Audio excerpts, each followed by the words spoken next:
عليكم، ازيكم يا احلى متابعين؟ يا رب تكونوا بخير. معاكم وشام عبد الحي، اهلا بكم في فيديو جديد من فيديوهات وشام عبد الحي. هنعمل معاكم الكبسه باللحمه زي ما انتم شايفين كده، تحفه ما شاء الله. شايفين ما شاء الله، شايفين ما شاء الله الرز ده عامل ازاي، مفلفل بقى وجميل ومستوي بقى كده مع اللحمه كده، واللحمه مستويه كده ودايبه دوب زي ما انتم شايفين كده، تحفه ما شاء الله.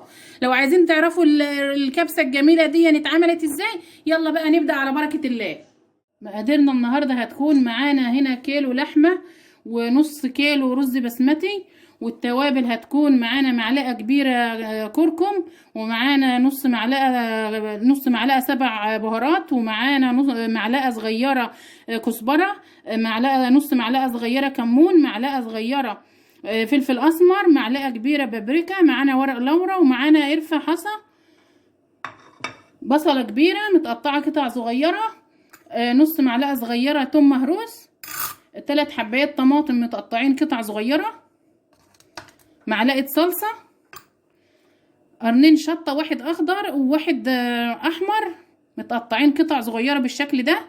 يلا بقى كده نسمي الله ونصلي على الرسول ونبدا على بركه الله. معانا كده حله على النار وحطيت فيها كده 3 معالق زيت، والزيت كده سخن بقى، هننزل كده باللحمه. بسم الله. عايزين نديها صدمه كده.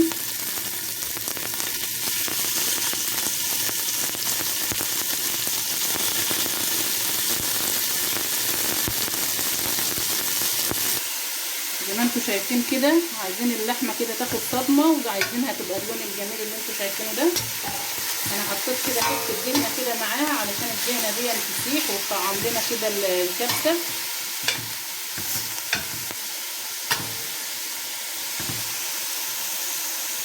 انا معليه النار علشان مش عايزه اللحمه تنزل السوائل بتاعتها.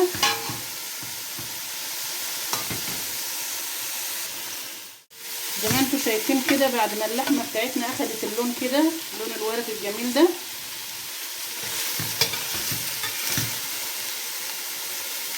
هننزل كده بالبصله بتاعتنا المتقطعه قطع صغيره، هننزل بيها كده.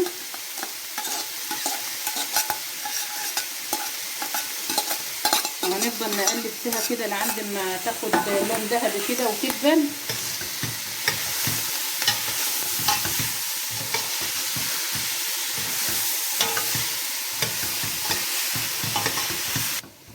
بعد كده ما شوحنا البصل شويه كده مع اللحمه، هننزل كده بالنص معلقه صغيره توم، عايزين ريحتها تطلع كده.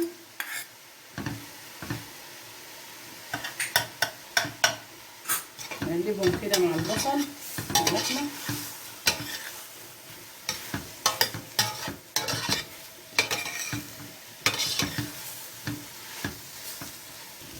هننزل بقى كده بالقرنين الشطه كده. عايزه اقول لكم يا بنات ان الريحه هنا ما شاء الله رهيبه. نقلب كده كله في بعضه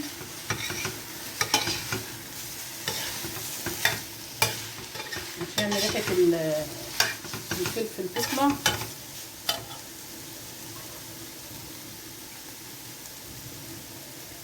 هننزل كده بالورق اللورا كده والقرفه الخشب.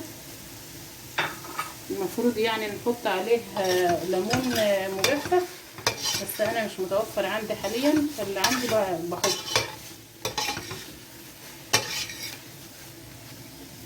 هننزل بقى كده بالطماطم.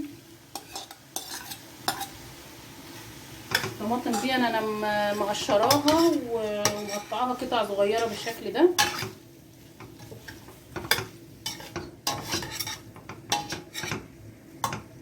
هننزل بمعلقه الصلصه، المتوفر عنده يحط، اللي مش متوفر تمام مفيش مشاكل. نقلبها كده في بعضها.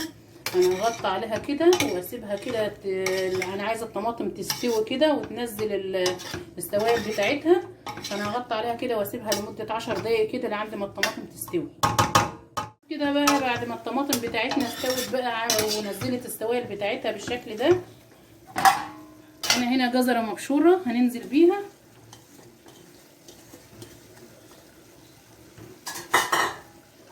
نقلبها كده.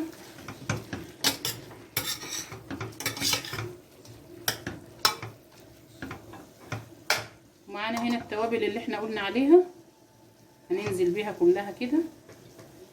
انتوا عارفين الكبسه بتحب التوابل، هنقلبها كده بقى ببعضها.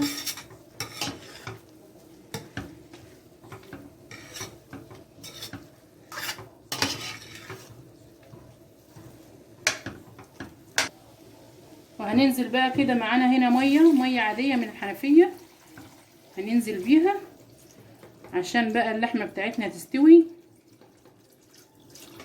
بعد ما نزلنا بقى كده بالميه بتاعتنا يعني بالشكل ده، انا حطيت كميه يعني علشان ما ازودش اللحمه تاني عشان اللحمه تستوي. فانا كده هسيبها بقى، هغطي عليها بقى واسيبها لعند ما تغلى كده، وهدي عليها شويه هي كده على نار عاليه، وهسيبها بقى اللحمه لعند ما تستوي خالص. وبعد ما تستوي نرجع تاني نشوف هنعمل ايه. يعني لكم تاني هون وكده اللحمه بقى ما شاء الله كده استوت اهي ما شاء الله. انا كنت حطيت نص معلقه ملح كبيره، بس لسه هنزود يعني علشان الرز. انا كده غسلت الرز ده هون، هننزل بيه كده بقى. بسم الله.